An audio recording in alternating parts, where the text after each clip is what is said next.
and EFCC. Mr. Daniel Ise, you're welcome to the microphone, please, for the goodwill message from EFCC.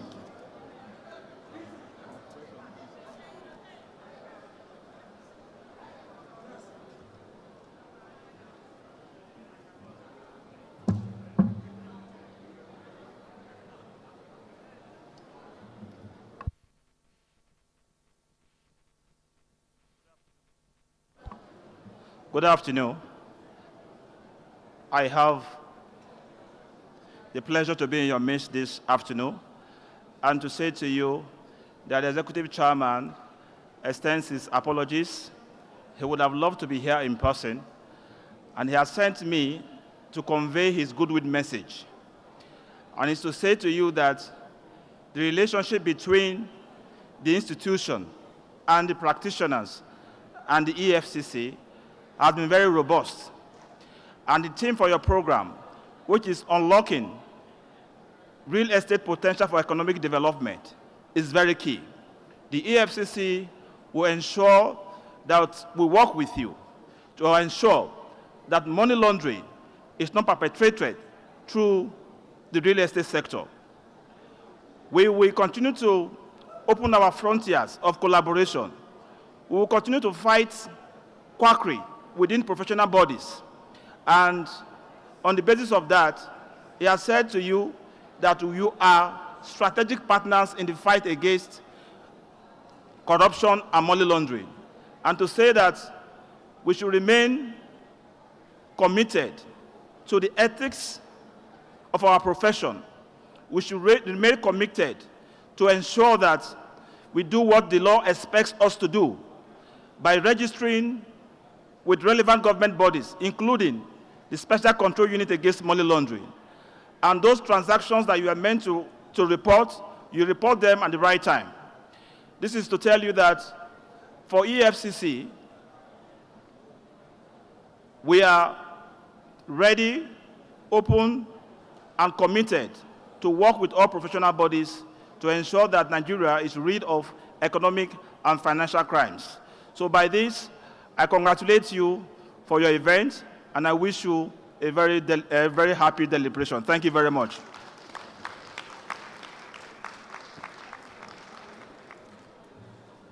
Thank you very much. Distinguished noble colleagues, I have the privilege of bringing to the podium the moderators who are going to take charge of the panelists that will discuss the issue of all the assets of the federal government that are forfeited, their management and the valuation of them. What exactly is the role of estate surveyors and valuers? Distinguished noble colleagues, I have the honor of bringing to the podium estate surveyor and valuer Osato Osawaye. You are welcome, sir. With him is estate surveyor and valuer Raji Adewale. Also to join them is estate surveyor and valuer Adejumoke Akure. You are welcome.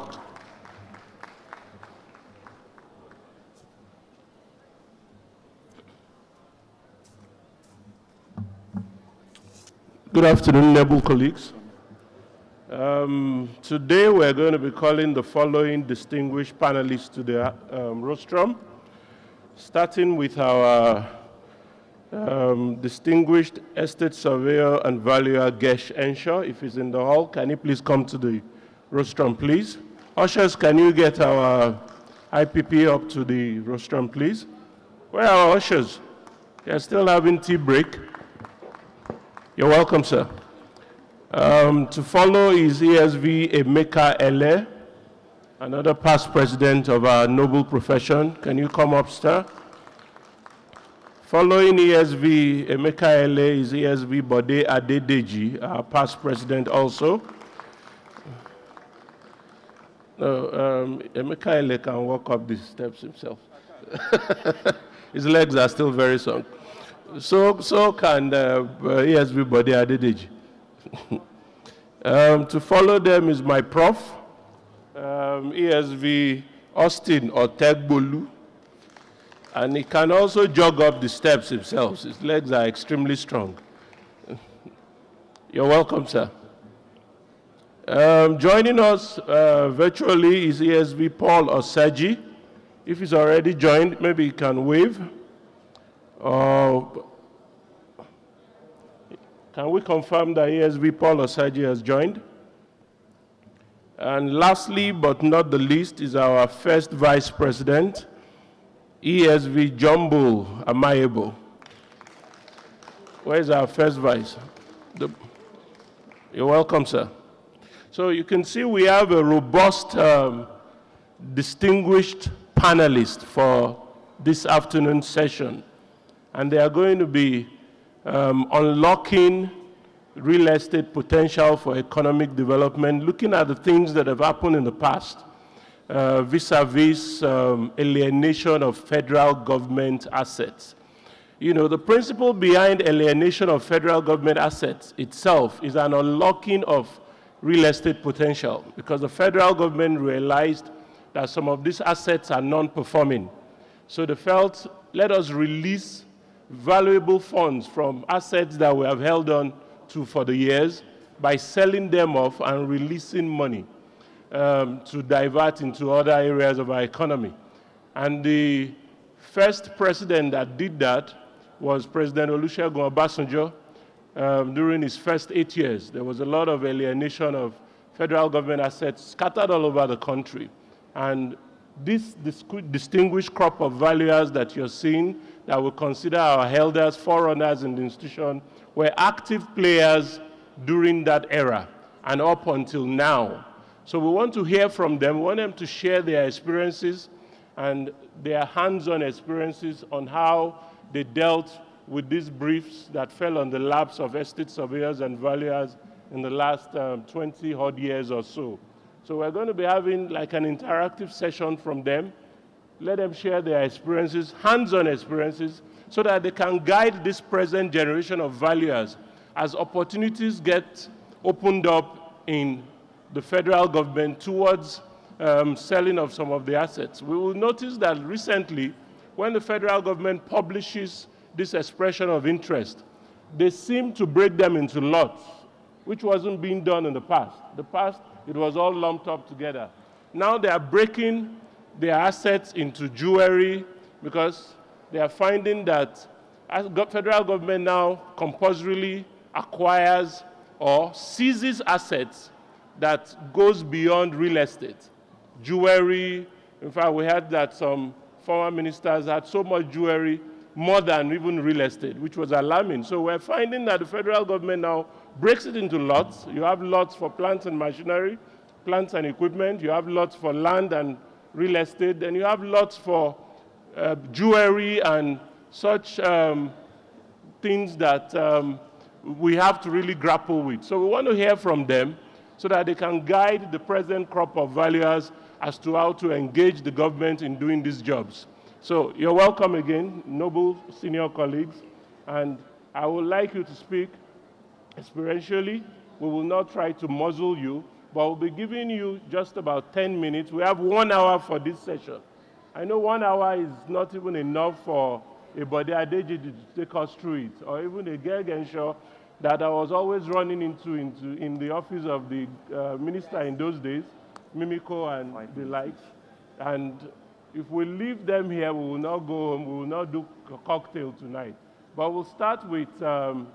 Gergenshaw, because that was the era with which the federal government really dealt with releasing some of its assets. You're welcome, sir. Hello. Is the mic now? Okay. Yeah, it's working now. Hello. Yeah. Thank you very much, my distinguished moderator. Noble colleagues, we stand on existing protocols here. First of all, I want to appreciate and acknowledge the tremendous work put together by the CPC and in particular the president, because this is a novel thing which they are doing, and it's going to tickle our minds into how to get things done. My only problem here is I don't know how they came about this panelist, because I don't need to be here if Bode Adedeji is here. I don't need to, because why I'm saying that, I was on one side of the river when Bode was on the other side of the river. What I mean is that he was the coordinating consultant when we were unleashing the first batch of federal government assets, which we went through a process, and I thank God that we benefited from the advice from our noble colleagues, senior, in fact, my 11th president, they were all consulted to give us a direction on how to make the exercise succeed. So now that that one was a voluntarily owned asset which was to be put up just to divest federal government interests, I want to come from the problem aspect, because I want my other colleagues who may not be privileged to know what passed through on this side of the river to take on the other side of the river. The federal government is going to unlock its asset by selling off all the forfeited assets. Forfeited assets, luckily they are broken down into jewelry, ships, and ocean-going aircraft, and so on and so forth. If the assets which were owned by federal government, as I am talking to you, this is 1999 to today, how many years now? Up till now, some of those assets, the title has not been passed to the purchasers. Please, I want you to note where I'm coming from. The assets which were owned by federal government and were disposed of between 1999 and ongoing, some of them, the major issues today is that the title to those assets have not passed on to the purchasers. So I see that as an oncoming problem. These ones are forfeited or seized, as the case may be. The first thing which will impair the market is that the ones which were owned by government, they cannot give us title. Is it the ones they have seized or forfeited? So that is an issue and an area of potential conflict in this matter. And when you are coming from that, and when you come to the seized assets, I'm happy that we have taken a second look. The current president has interacted, the current council is interacting with the government organ doing this to clear the way for these assets to be done. Because selling an asset is not an event, it's a process. So what are the processes? How are we putting together the processes? How are the people being enlightened about the processes, and to show that there is transparency? Because once we do not have transparency, there will be no trust in the system of what is going to be done. So, my dear panelists, I want us to look at it from my problem aspect which I'm seeing. Then later on we will come back and talk on the prospects. Thank you so much. Thank you, my pastor. Thank you, my IPP. Thank you. All right, maybe we should just, this microphone is not working, so I better use this one. I think we'll go to ESB Bode Adedeji, as clearly enumerated by the last speaker. Thank you, sir. Thank you very much. I will not dwell on the history, but I would like to speak to this issue randomly as follows. No matter how we look at it, the step being taken now as far as this asset disposal is concerned is very germane to assessing how serious the country is. We pay so much attention to corruption, but we pay less attention even to the issue of asset mismanagement. That's the first random issue I want to point out to you. The other issue is that we always feel that unless the government takes action. We, who are citizens, have no role to play. But let me alert you today that the first history of independent asset inventory consciousness took place in my office. And within 2 weeks, we alerted them, President Obasanjo, what were the issues? You have a place called 1004. Yes. And you find that 80% of the civil servants and key guys in government allocated to these flats had moved to Abuja and went ahead to either abandon or rent out. And in response to that awareness, the Obasanjo regime set up a professional firm made up of Body Energy Partnership, Ensure and Co, and our own late colleague, Shonai and Co. We did a good job, and that was the antecedent of the global federal government asset inventory and valuation that took place. At that point in time, it was not about who knows who, no, of today's conference, which is unlocking the real estate potential in this country. You cannot do that as long as you continue to underplay the role of professionals. They may be lawyers, they may be accountants, they may be surveyors, because they have a balanced interplay and nexus between those in government and those that government serve. If you and I were not on the street, interacting with clients, buyers, renters, and so on and so forth, how would the government know the state of the real estate economy? The other point I want to speak to why this issue is key to us and key to Nigeria is this. The most formidable asset any country can have, apart from manpower, that is, these are great, is real estate. And when all of us get to know the definition of real estate, what is up there, what is in here, and what's underground, you now know that, okay, it's only an unserious nation that will afford to do real estate simply because you have oil. What's the way forward so that I can shorten this thing? I would like those of you now in authority to see yourself as part and parcel of government, most when you wear the cap of advocacy. Because it is not one thing to clap when a government opens a channel of opportunity for us to work. What is important to all of us is this: what is the bottom line?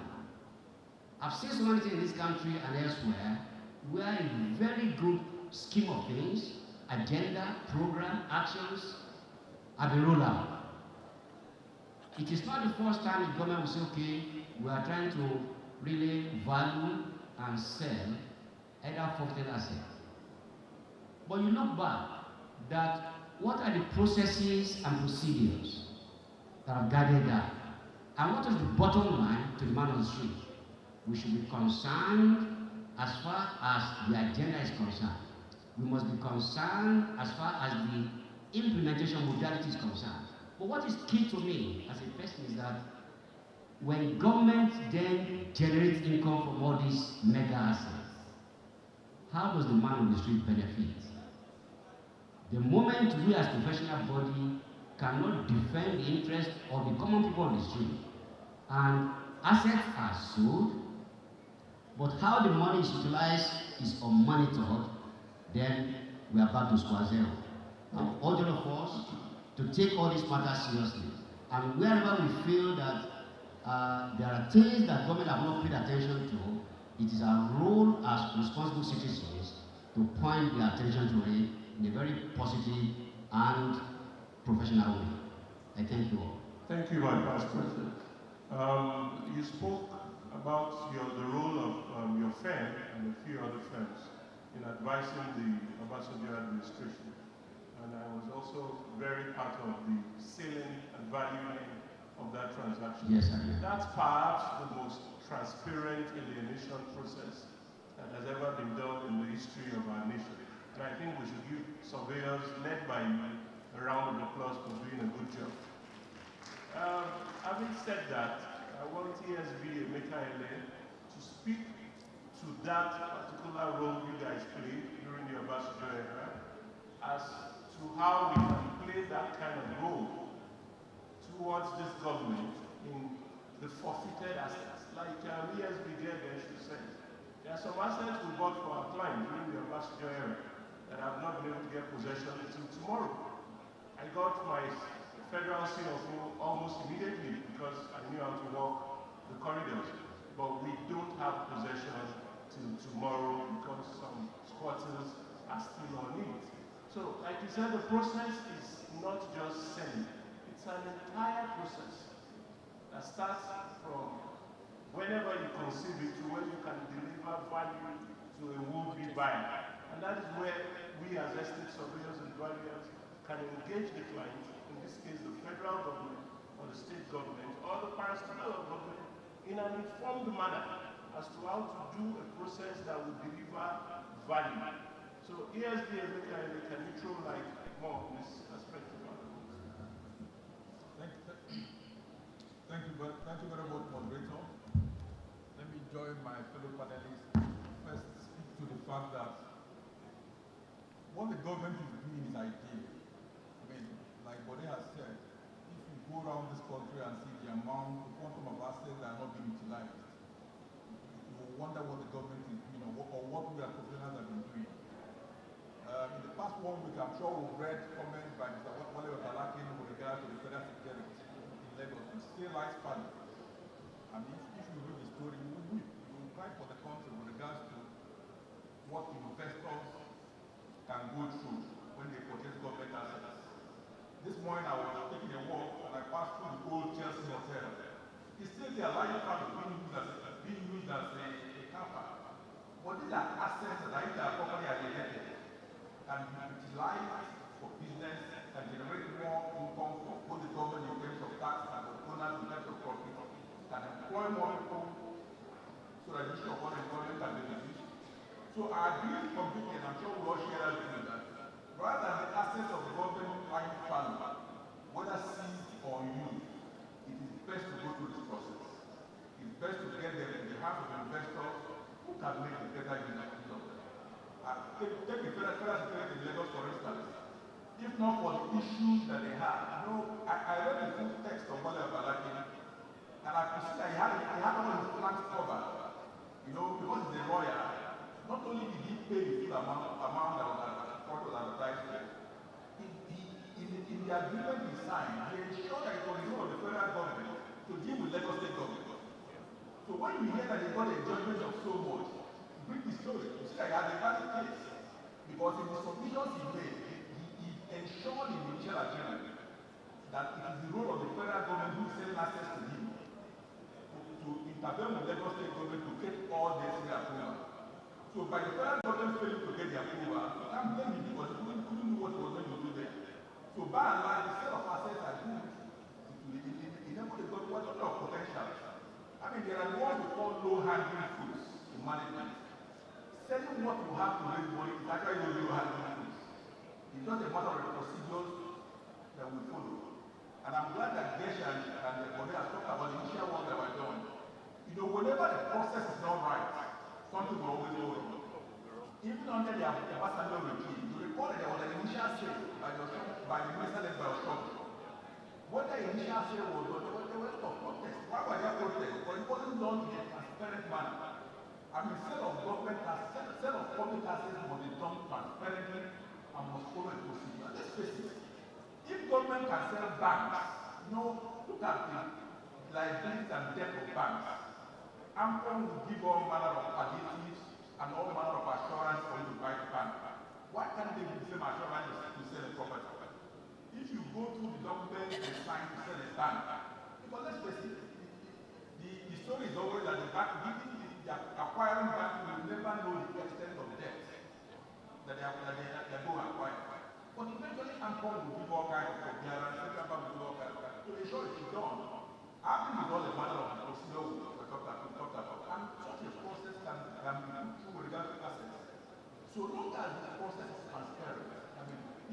value, as valuers we are calling to value people who are investors, asset investment, and to value. We do our role. Part of the challenge is ensuring that our role is transparently done. You know, if you hear AMCON saying that they've got assets, total assets of 25-10 trillion naira, you wonder whether they can ever realize it. So we must first ensure that when we are called upon to value that the assets are valued transparent, that's the first level of transparency, that we use the right method to value to ensure that the assets can be sold at the market price.